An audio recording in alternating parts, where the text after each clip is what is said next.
Today we're Paul's working on the Z. Just drive it.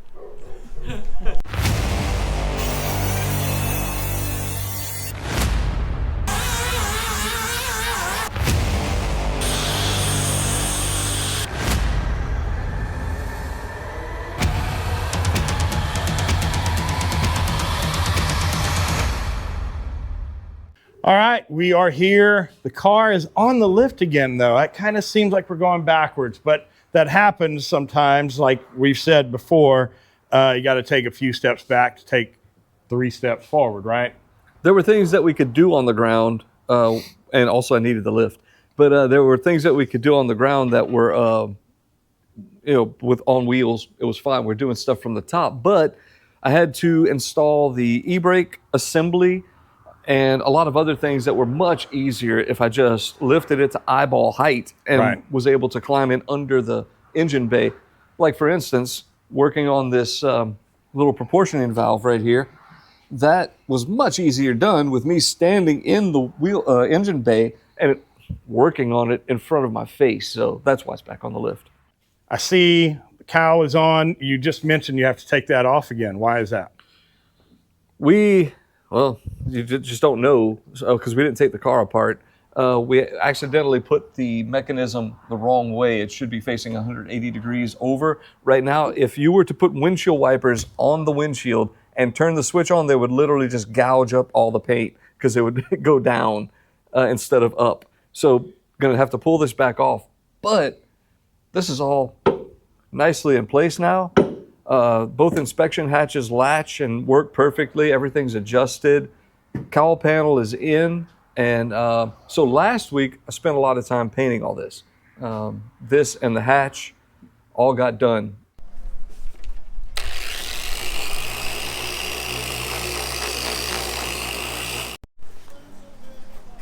Hey guys, thanks for watching this Z series. The restoration's going great. If you like what you see, look on the channel. There's other cars, other guitar videos as well. And also, if we walk to the front, the lower valance is now on. Oh, so nice. Okay. The valance panel and, oh, look, I can even demonstrate this possibly. All of the lighting is working, and all of that is now permanently installed. Nice. And we've got a windshield now. Yes, big leaps this week and last week. Windshield got installed, and it was third time's the charm kind of a thing. We kept putting it in, and it ended up being shifted over one direction. We finally got it centered, and absolutely perfect. Everything just seated nice. It's real nice. Now, we could silicone spray it. That would probably help. Then again, you know what the problem is? It makes it fly Too off. slippery. It slips off. Yeah. It won't stay in place once you get it in. Hairspray. Yeah, that's This something that hairspray acts like evaporates. glue. It's like wet until it's not. Yeah, Yeah, until and it then evaporates. then it's very glue. I do that for like bicycle handlebars. And as I pull, you'll feel it kind of settle in. And we're going to be pushing down. Sort of down, on the edges? hold it down, Oh, and okay. then as I come around, So you'll we're feel gonna it be settle. pushing against the cowl. Yeah. Okay. Got it. Okay, and then hook this part of the seal. Let me get it started. Sure.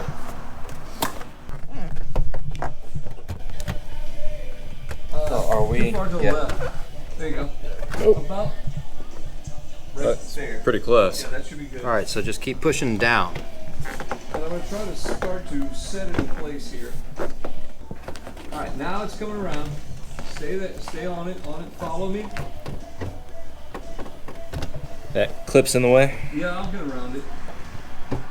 Yep, I feel it settling. Yep, keep some good down pressure. Up here, push down.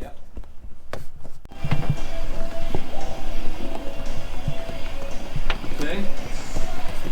Now, for the people watching that may be getting ready to replace a windshield or install a windshield on one of these, do you know what you guys did on the first 2 tries that you could maybe tell people about? Yeah, it's really hard because of the way the windshield is sloped and also angled. It's a lot of compound curvature and shapes. So when we thought we had it perfectly centered, we started pulling the strings, and you don't know until, because we start at the bottom because you want the weight holding the lip down. Anyway, we got to the end, and that's when you finally realize, wait a minute, I can't get this gasket to pull around because there's a gap over there. So we had to make sure that it was trial and error. Unfortunately, you have to wait till it's almost in to realize it needs to come out again. We literally had to grab it at the top and pull it out of the groove Sounds twice. like a lot of fun. And that's not the only glass in the car. Look, there's a hatch. That was today. We were able to install the hatch, which I painted last week or weekend, and put the emblems on permanently. But just today, we mounted the hatch onto the car and put the window in. Now, speaking of the glass, this last owner had louvers on it, and you can see in that glass. Yeah, don't do that. That is going to take maybe some buffing. Yeah, it's going to take some compound to get this haze off, because the louvers don't allow you to clean the window. So that just sat there for years and really just dirtied everything up. It'll have to be buffed off, but I'm really hoping, maybe you can see it in the video or not, but there are some, and you probably can't hear it because of the mics over here. But anyway, there's some scratches in the window. So hopefully most of that buffs out, or some of it does at least. Now, you mentioned off camera, the rear brakes are still not done. You're putting it off, aren't you? Really not looking forward to doing the, what do you call it, wheel cylinders on the rear. They're just a pain. I think Fred volunteered to do them. Oh, yeah? So We'll get Fred to do them. Cliff will clean them, and Fred will install they're new, them. though. They're brand new. They just need to be installed. It's not that bad. I mean, it's a little tedious because of the way the clips that hold them in place go together and interlock, and they allow the wheel cylinder to move and slide. And I guess that makes it self-center with the two shoes. They're just hard to put on, but it does. Most of the rest of the hydraulic system is done. So once we do that, we can bleed them and we'll have brakes, literally. Yeah, that's kind of where you are, huh? I mean, you're almost ready to just put that engine in that's still not painted. Yeah, it's getting, and that won't take long. I can do that in a day probably, but it's pretty exciting that we're almost ready for drivetrain. There are some interior parts that I'm also avoiding, by the way. The center console, the center Radio bezel? I guess you'd call it that. It also controls the heater and ventilation system. So that goes in the center. Really hard to get the cables to go in the right places and hook up. Things like this little column cover. Little things like that. Nothing major. I mean, just stuff that you can just piddle with. Yeah. And the cool thing is, you knock those little things out. If I just walked out here one evening and only put the column cover on, that would be the same thing as today when I did this little project and put the brake modulator on, or whatever you want to call it, the splitter. More like a splitter, because a proportioning valve actually controls how much goes to each end, where this is just a distribution block. Yeah, just splits it and they go back and front. It's proportioned through the size of the master cylinder, and we talked about the engine not being in it. Talked about the engine not being ready. You told me the transmission is not even cleaned yet. Right. You know how many days there is until we leave for the MIDI? Oh, did you calculate it? 51. 51 days. Okay. Ouch. 51 days. It sounds so short when you say it that way. Yeah, when you got the car, you're like, oh, I got all this time, 6 months. But I didn't stop. I didn't lag because of thinking I had extra time. Wait a minute. Hold on. What's that red thing over there? Okay, that was 2 weeks. And I did a few things on this during that 2 weeks. So not too bad. You didn't totally leave it alone. No, I did. I forgot what I did. I messed with something on the interior or whatever, switches or something like that. But yeah, no, we did split time with the Ferrari for a bit, but got right back on this and made huge leaps of progress. So we're doing well. Did Cliff at least clean the engine yet? Well, here's the engine. At least it's in a different spot in the garage. It's closer to the front door. Yeah, and not only that, but look at this. Oh yeah. See all that residue, that grime? That means Cliff did something. Yeah, look, I mean, he masked off the distributor hole and has really been cleaning it. Not that side, though. No, some of it. He got started, like some of it, but he had to leave. But all good. He definitely is kicking butt at it. This side is really basically ready for paint.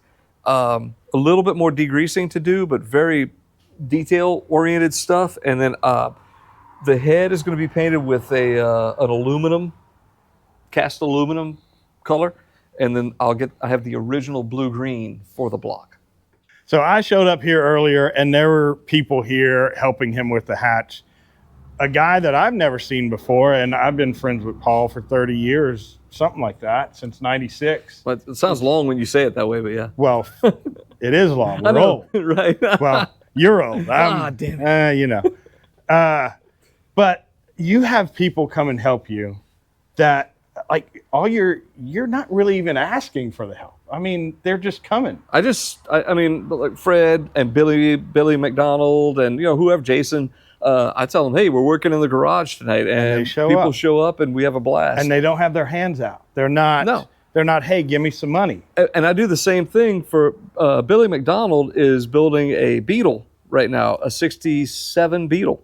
And sometimes on garage night, me and Jeremy, John, whoever, will go over there and help him knock out. Chris has done it too. Chris has been there with us. Right. And we've knocked out brakes, and he's about to drive the car again, but that's what it takes. It doesn't have to be, but it's so much more fun and helpful. Right. It's just, people just like we've talked about before, car guys want to see these cars on the road. Right. And they do whatever it takes. If it's taking them away from their house and they're not making money from it, it doesn't matter. No, it's more about hanging out and drinking a couple beers and working on the car, and then everybody gets to see it on the road, and it's like, yeah we did that, you know? Yeah, a sense of accomplishment. Exactly. Yeah. Don't mind the Civic in the background. Oh, burn. That's an Acura badge, but we'll call it a Civic. That's all right. That is a fine machine right there. It's well faster than the Ferrari. Oh, yeah. By far. Absolutely. We saw the car. It's got a lot of progress on it. Again, looking at it, you don't really see it until you really, really look at it, right? Kind of like last episode, we walked in and it looked like nothing was going on. The windshield and the rear hatch really do look visually, of course, the windshield's clear. Yeah. So, but no, the windshield and the rear hatch are huge outward items. But there's so many little intricate things, like little bolts that I had to find. And today I spent most of the day with parts in the ultrasonic cleaner to get those clean and ready to go. So yeah, that. Now, what's next? What's the next on the priority list? Actually, tonight. We're going to Fred and I are going to install the front bumper because now that the lower valance is in place, I can put the side bolts in. And that's just how it works. You have to wait until something's done so you can do the next process. Right. And after that, literally rear brakes, start working on that dashboard and interior. And then engine trans, right? I see the rear end is still on the ground. So, I mean, you're not needing that yet. That rear end would literally take us 20 minutes to put in. So things like that aren't huge problems. Right. Won't take 2 days or anything. So we're going to really roll when we start putting those pieces in. Yep. So guys, whatever you do, even if it's a Acura Integra Type S, just do what, Paul? Drive that sucker.